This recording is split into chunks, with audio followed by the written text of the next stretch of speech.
Hello viewers, welcome to another video. In this video we will discuss the MCQs of electrochemistry with keys and their explanation. So without wasting any time, start करते हैं आज का अपना पहला MCQ. So the question number first is, an electrochemical cell is based upon, किस पे based करता है electrochemical cell? Option A acid based reaction, option B redox reaction, option C nuclear reaction and the option number D is none of above. देखिए क्या होता है कि जो इलेक्ट्रोकेमिकल सेल होते हैं ना, वो दो टाइप के होते हैं. एक होता है इलेक्ट्रोलाइटिक सेल और दूसरा होता है गैल्वेनिक सेल. जो इलेक्ट्रोलाइटिक सेल होता है वो इलेक्ट्रिसिटी पास करता है लेकिन non spontaneously redox chemical reaction के साथ, ठीक है. और जो गैल्वेनिक सेल होता है ना, वो भी इलेक्ट्रिसिटी जनरेट करता है लेकिन वो रिएक्शन में करता है स्पॉन्टेनियसली रिडॉक्स रिएक्शन, ठीक है. कर तो दोनों इलेक्ट्रिसिटी रहे हैं, ठीक है, हो तो दोनों रिडॉक्स रिएक्शन के साथ रहे हैं, लेकिन स्पॉन्टेनियस करता है गैल्वेनिक और इलेक्ट्रोलाइटिक करता है नॉन स्पॉन्टेनियस. लेकिन यहाँ पे सिर्फ तो ये पूछ रहा है कि जो इलेक्ट्रोकेमिकल सेल है वो किस चीज़ पे बेस करता है. वो बेस करता है रिडॉक्स रिएक्शन पे, इसलिए हमारा बी ऑप्शन करेक्ट हुआ. चलते हैं नेक्स्ट एमसीक्यू की तरफ. In the reaction 2Fe + Cl2 2AfCl3 reaction हो गया, उससे क्या हुआ? Fe is reduced. Option B Fe is oxidise, option C Cl2 is oxidise and the option number D is none of these. देखिए ये जो रिएक्शन हमको दिया गया है क्वेश्चन में, उससे क्या हो रहा है? उससे ये हो रहा है कि ऑक्सीडेशन हो रही है Fe की, ठीक है. कैसे? पहले Fe है 0 पे, ठीक है.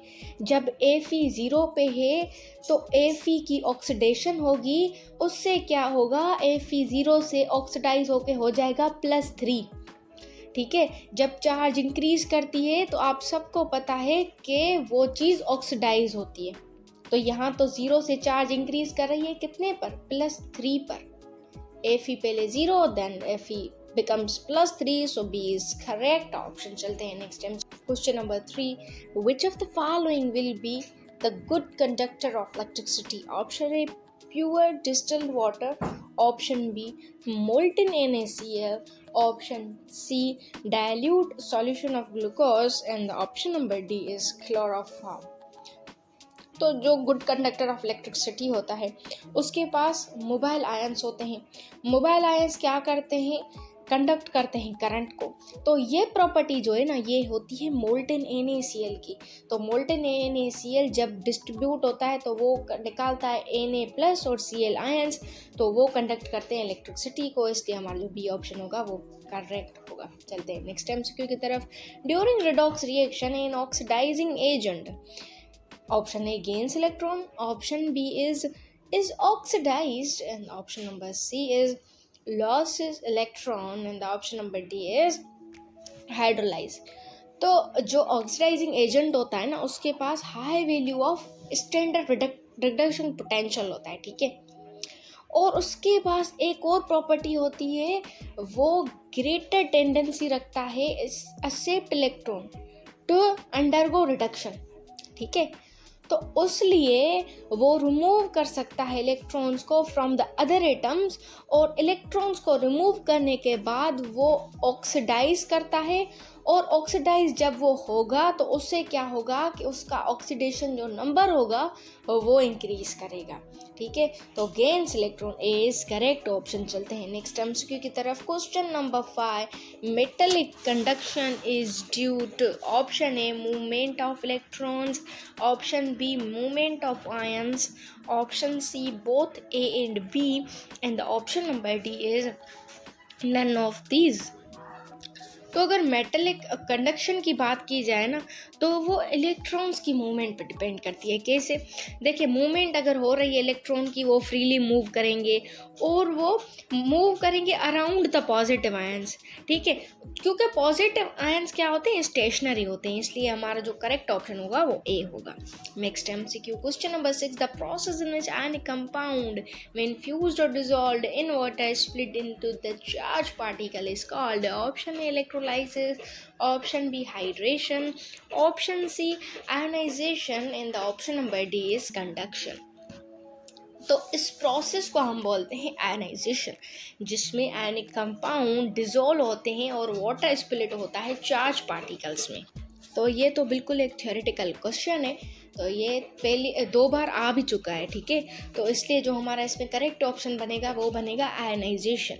आयनाइजेशन ही वो प्रोसेस है जिसपे हमारा वाटर स्प्लिट करेगा चार्ज पार्टिकल्स में। Question number 7. Which of the following elements act as an inert electrode? Option A Cu, option B Ag, option C Pt and the option number D is none. तो पूछ रहा है वो कौन सा element है जो इनर इलेक्ट्रोड के तौर पे भी यूज़ होता है, तो वो होता है हमारे पास Pt विच इज़ प्लैटिनियम, ठीक है। तो इसका जो करेक्ट ऑप्शन बनेगा हमारे पास वो बनेगा ऑप्शन नंबर सी। चलते हैं नेक्स्ट क्वेश्चन की तरफ which is question number 8। The temperature for the measurement of standard electrode potential is option A 298 kelvin, option B 300 kelvin, option C 30 Kelvin and the option number D is 310 Kelvin। तो जो standard temperature होता है ना वो होता है 298 kelvin. ये book की पॉइंट है, एग्जैक्ट लिखी हुई है बुक में, तो इसका जो करेक्ट ऑप्शन बनेगा हमारे पास वो बनेगा ए। चलते हैं नेक्स्ट एमसीक्यू की तरफ which is question number 9। The reduction potential zinc is, value पूछ रहा है। Option A 0.76, option B minus 0.76, option C is minus 0.55 and the option number D is 0.55। तो ये बिल्कुल थ्योरेटिकल क्वेश्चन है। रिडक्शन पोटेंशियल ऑफ जिंक जो होता है वो होता है माइनस 0.76। ये इलेक्ट्रोकेमिकल सीरीज में भी लिखा हुआ है इसकी वैल्यू, तो इसका बी ऑप्शन करेक्ट होगा। चलते हैं नेक्स्ट एमसीक्यू की तरफ। Question number 10। The half cells are interconnected through, option A wire, किसके साथ कनेक्ट होता है? एक वायर के साथ, एक साल्ट ब्रिज के साथ, या इलेक्ट्रिकल सर्किट्स के साथ, या option number D is no connection exist, के कोई कनेक्शन एग्जिस्ट ही नहीं करता। हाफ सेल जो कनेक्टेड होते हैं ना वो याद रखें कि वो साल्ट ब्रिज के थ्रू कनेक्ट होते हैं। उस साल्ट ब्रिज में भी कोई ना कोई मटेरियल यूज़ होता है, ठीक है। तो इसका बी ऑप्शन करेक्ट हुआ। Thank you for watching this video.